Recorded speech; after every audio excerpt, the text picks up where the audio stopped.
বাবা, সারা পাড়া ঘুরে এলাম, আর তুমি এই ডাস্টবিনের সামনে বসে আছো? আর কি আর বলবো বলো, মেয়েটার মুখে তো খাবার তুলে দিতে হবে, তাই এইখানেই খাবারের খোঁজে এসেছি। কেন গো শিলাদি, তুমি খাবারের খোঁজে বেরিয়েছো? তোমার বর মানে ভোলু কোথায় বেছে?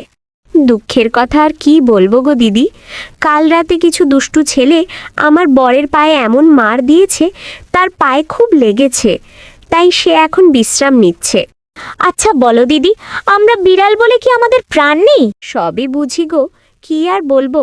তা দাদার পা এখন কেমন আছে? তা তুমি আমার খোঁজ করছিলে কেন গো দিদি?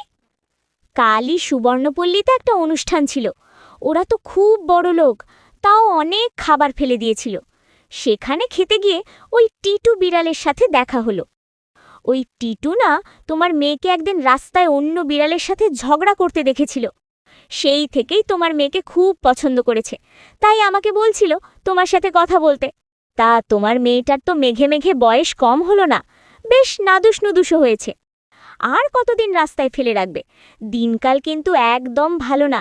কোনোদিন দেখবে অন্য পাড়ার কোনো বুনো বিড়ালের সাথে পালিয়ে গেছে। তার থেকে ভালো ওই টিটুর সাথে বিয়েটা দিয়ে দাও, চেনা জানার মধ্যে থাকবে, এ পাড়া ও পাড়া যাতায়াতও হবে।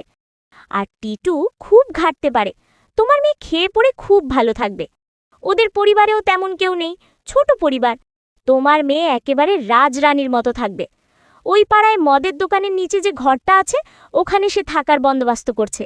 বিয়েটা হয়ে গেলে তোমরা ওখানে গিয়ে সবাই মিলে থাকতে পারবে। সবই তো ঠিক আছে দিদি, তবে ওর বাবার সাথে একবার কথা বলি, তারপর তোমাকে জানাবো। ওর বাবাও তো মেয়েটার বিয়ে নিয়ে খুব চিন্তায় আছে।